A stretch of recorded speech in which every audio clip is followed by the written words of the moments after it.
வணக்கம். கதை கதையாம் குழுவிலிருந்து சரிதாஜோ. இன்றும் எழுத்தாளர் பவா செல்லத்துறை அவர்கள் எழுதிய மண்டித்தெரு பரோட்டா சால்னா. இந்த மண்டித்தெரு பரோட்டா சால்னா அப்படிங்கிறத படித்த உடனேயும் ஏதோ ஒரு சாப்பாட்டை பற்றின கதையாக இருக்குமோ அப்படின்னு நினச்சிட்டு தான் கதைக்குள்ளே போனேன். ஆனால் இது மொத்தமாக வேறு மாதிரியான கதை. அப்பாவை பற்றிய கதை, ஒரு வித்தியாசமான அப்பாவை பற்றிய கதை, பேரன்பு கொண்ட அப்பாவை பற்றிய கதை. பேரன்பின் வழியாக அந்த பையனோட ஆசை எதையுமே அடைய முடியாமல் அடக்கி 30 வருடங்கள் கடந்தும் தன்னுடைய அப்பாவிற்கு கீழவே வாழ்ந்துட்டுருக்கிற ஒரு பையனோட கதை. சரி, இப்போ நம்ம கதைக்குள்ளே போகலாம். கேட்க நினச்சி 26 வருஷம் போயிடுச்சுப்பா. கேட்க முடியாத கேள்விகள் தான் நோட்டில் எழுதி வச்சுருக்கிறேன். அதெல்லாம் கவிதைகள்னு நண்பர்கள் சொல்கிறாங்க, சுய புலம்பல் அப்படின்னு சொல்லிட்டு இலக்கிய நண்பர்கள் சொல்கிறாங்க. எனக்கு ஏதப்பா கவிதையும் கதையும்? எனக்கு சொந்தமானதெல்லாம் ஒரே கவிதையும் ஒரே கதையும் தானே. இரைச்சல் கேட்டு அடைஞ்சு போயிருக்கிற என்னோட காதுகளுக்கும், சோடிய வேப்பர் வெளிச்சத்திலேயே இத்தனை வருஷமாக தூங்கி பழக்கப்பட்ட என்னோட கண்களுக்கும், தூக்கம் மிகுந்த கண்களை கசக்கி முன்ஜாமத்திலேயே மண்டிக்காரங்களுக்கு டீ வாங்கிட்டு வர ஓடிக்கொண்டிருந்தவனுக்கு எப்படி எப்பா கதையும் கவிதையும் சாத்தியம்? உன்னோட அன்பின் வன்முறை தான் இந்த மாதிரி நிறைய கேள்விகளை கேட்க முடியாதவனாக்கி விட்டுடுச்சப்பா. பாசம், ஆறுதல், கட்டுப்பாடு, இப்படி நிறைய வார்த்தைகளால் நீ போட்டு வச்சிருந்த இரும்பு கம்பி வேலிகளுக்கு பின்னாடி புது மழையில் பூத்த சிறு பூக்களை கூட நான் நின்று கவனித்ததே இல்லை. எனக்கு ஸ்கூலுக்கு நேரம் ஆயிரும். அவன் முன்னாடி நான் படித்து பெரிய கலெக்டர் ஆகணும். ஒரே ஒரு கேள்வி தான் அப்போ எனக்கு. கெட்ட வார்த்தை இல்லாமல் அம்மாவோட பெயரை ஒரு தடவை நீ சொல்லி நான் கேட்கணும். சொல்லு, எளிமையாக நிதானமாக என் மேலே உன்னோட பாச வன்முறையெல்லாம் தூர துடைச்செறிஞ்சிட்டு சொல்லு. 3 மாத குழந்தையா அம்மாவோட இளஞ்சூட்டில் ஒட்டியிருந்த அவளோட கவிச்சி உடையேறின உடல் பது உன்னையும் என்னையும் ஒரே நிமிஷத்தில் உதறி எறிஞ்சாளா? ஒரு குத்தமாக கையாளாகத்தனத்துக்காகலாம் கேட்கல. தாய் பறவை தன் செட்டைக்குள்ளே தன்னோட குஞ்சை வெதுவெதுப்போட வச்சிருக்கிறத விடவும் பாதுகாப்பா நீ என்னை வச்சிருந்த. நீ பறக்க சொன்னப்பா நான் பறந்தேன். நீ சொன்ன மரக்கிளையில் மட்டும்தான் பழ ருசியை அறிஞ்ச, பழத்தை ருசி பார்த்த. கூட வேலை பார்க்குறவங்க இசை பற்றி பேசுவாங்க, விவாதிப்பாங்க. இசை மனுஷனை மெய்மறக்க வைக்குது அப்படிம்பாங்க. நீ தூங்கிட்டு இருந்த ஒரு பின்னிரவில் நானும் ரொம்ப ரகசியமாக இசையை கேட்டு பார்த்தேன்ப்பா. கடமுடா சத்தங்களும் நவுறு அப்படிங்கிற இறைச்சலுக்கும் இடையில மாடுகளோட குரலும் வண்டிகளோட ஹாரன் ஒளியும். முடியலப்பா இதுக்கு மேலே போக. தூக்கமும் துக்கமும் என்னை அழுத்துது. 33 வருஷமாக காது சத்தத்துக்கு பழக்கப்பட்டு பழுத்து போயிருந்துச்சு. ஒழுங்குபடுத்தப்பட்ட சத்தங்கள் தான் இசையாம். நான் கேட்ட சத்தங்கள் எப்பவுமே ஒழுங்குபடுத்தப்பட்டதாக இருந்ததா? இல்லையே. ஸ்கூலில் படிக்கிறப்போ எந்த வாத்தியாரோ இந்த கேள்வியை கேட்காம இருந்ததில்லை. உன் வீடு எங்கே இருக்குது? எல்லாரும் தெரு சொல்லுவாங்க. சிலர் வீட்டோட என்ன சொல்லுவாங்க. இன்னும் சிலர் வீட்டுக்கு பேர் கூட சொல்லுவாங்க. நான் மட்டும்தான் எந்திரிச்சு மண்டித்தெரு அப்படின்பேன். மண்டித்தெருவில் எங்கே அப்படின்னு கேட்பாங்க. இந்த கேள்வி என் மேலே எறிகிறப்ப தீஜ்வாலை வந்து என் மேலே உலற மாதிரி இருக்குது. என்ன சொல்கிறது? மணி முதலியார் மண்டி, ராஜமாணிக்கோ கமிஷன் மண்டி, சீதாபதி நாயக்கரோட நெல் தரகு மண்டி, இப்படி நீள்ற என்னோட பட்டியல். எந்த மண்டி சீக்கிரம் மூடுவாங்களோ அதுதான் அன்னைக்கு ராத்திரி என்னோட வசிப்பிடம். அசைவில்லாமல் இருந்த அந்த கணங்கள் நினைவில் இருந்து அகலாது அப்பா. தொண்டை அடைக்க உடல் நடுங்க மொய்க்கிற பார்வையை தவிர்த்து சொல்லி முடிச்சு ஒரு பெணம் மாதிரி நிற்பேன். எல்லாரும் கேட்டாங்க, உன் அப்பா இல்லாத நீ சாத்தியமே இல்லையா அப்படின்னு.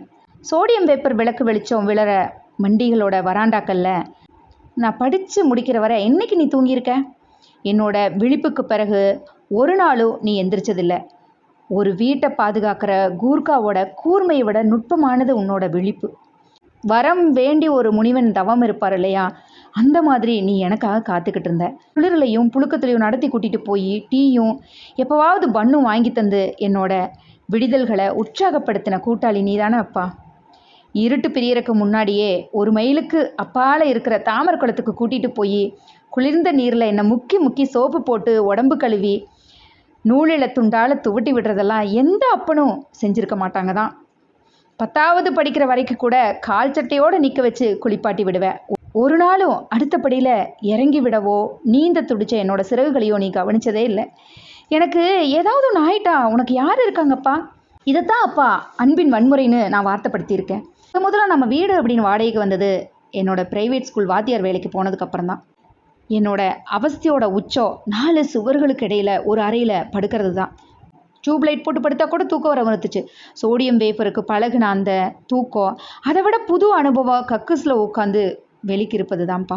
ஸ்கூலில் காலேஜில் மட்டும் பார்த்து எப்போவாவது ஆசையாக போனது தினம் தினம் அதில் தான். அப்படிங்கும்போது பரவசமாக இருந்துச்சு. 12க்கும் 2க்குமான நைட்டு நேரத்தில் தானே அப்போ வழக்கமாக நம்ம சேர்ந்து போவோம். வெங்காயத்தோள்களும் அழுகிய காய்கறிகளும் புடைச்ச மிளகாய் வத்தல் மேலே மீந்து காம்புகளும் மிதக்கிற முனிசிபாலிட்டி கால்வாயில் கால்கள் அகட்டி, ராத்திரி அடர்த்தியாக இருந்தாலும் கூட அப்பாவும் மகனும் எதிரெதிர் கால்வாய்களை உட்கார்ந்து கழிக்கிறதுங்கிறது கல்லூரி படிக்கிற எந்த பையனுக்கும் நடுங்க வச்சுருந்தானே அப்பா. அதை விட அவஸ்தை இதே மாதிரி நீயும் கால்கள் அகட்டி எதிர்கால்வாயில் உட்காந்துருக்கிறத பார்த்துக்கிட்டே கழிக்கிறது தான். 2ஆம் ஆட்டம் முடிஞ்சு வர்றவங்கள பார்த்ததையும் எழுந்து முகத்தை திருப்பி நிற்கணும். நிழல்கள் மறையிற வரைக்கும் காத்திருந்து மறுபடியும் போகணும். இறந்த கால அவமானங்களால் நத்த கூட்டுக்குள்ளே உடலை இழுத்துக்கிற மாதிரி என்ன சுருக்கிக்கிறான்ப்பா. எப்போவுமே மண்டி தெருவில் நெரிசல் மிகுந்த சாலைகளை தவிர்க்கிறேன். எதேச்சியாக திரும்பி பார்க்குறப்ப மண்டிகளோட வராந்தாக்கள் உடம்பு முழுக்க எதையோ பாய்ச்சிற மாதிரி இருக்குதுங்கப்பா. காக்கி கால் சட்டை துணிக்கும் 8 ரூபாய்க்கும் கம்மியான கஞ்சி வடிக்கும் வெள்ளை துணியை சட்டை துணி அப்படின்னு அவங்க வாங்கி கொடுத்ததுக்கும் நீ பல நாள் இந்த பெரிய மனுஷங்களுக்கு முன்னாடி கூனி குறுகியும், நான் டீ வாங்கி வரவும் அவங்க வீட்டு அம்மாக்களுக்கு புடவை தேய்ச்சி கொண்டு போய் கொடுக்கவும் என்னோட இறந்த கால நடுக்கம் இன்னும் நீடிச்சுக்கிட்டு தான்ப்பா இருக்குது. நடுத்தெருவில் நடந்து போயிட்டுருக்கும்போது, டே ஈஸ்வரா ஓடுறா ஓடுறா 4 ஸ்ட்ராங் டீ அப்படின்னு ஒரு குரல் வந்துடுமோ அப்படிங்கிற பதட்டத்தில் ஒரு வாத்தியார் வாழ்ந்துக்கிட்டு இருக்கிறதோட அதிகபட்ச காய உனக்கு இன்னும் கூட புரியப்படலை அப்படிங்கிறது பெரிய துயரம்தான். உனக்கு நான் இன்னமும் வண்டிக்காரங்களுக்கு ஓடுறவனா கால் சட்டை போட்டுக்கிட்டு உன்னை கழுவி விட சொல்லி தாமரக்குள கரையில் தலகுனிஞ்சு நிற்கிறவனா நீடிக்கிறது உனக்கு வேணா சந்தோஷமாக இருக்கலாம். என்னோட உடல் முழுக்க அவமானம் சேரு மாதிரி பூசப்பட்டிருந்துச்சுப்பா. நானே கழுவிக்கிறேன், கொஞ்சம் வழி விடுங்கப்பா. பரோட்டா சால்னா பார்க்கும்போதெல்லாம் நினைக்கும் போதெல்லாம் கொமட்டுதப்பா.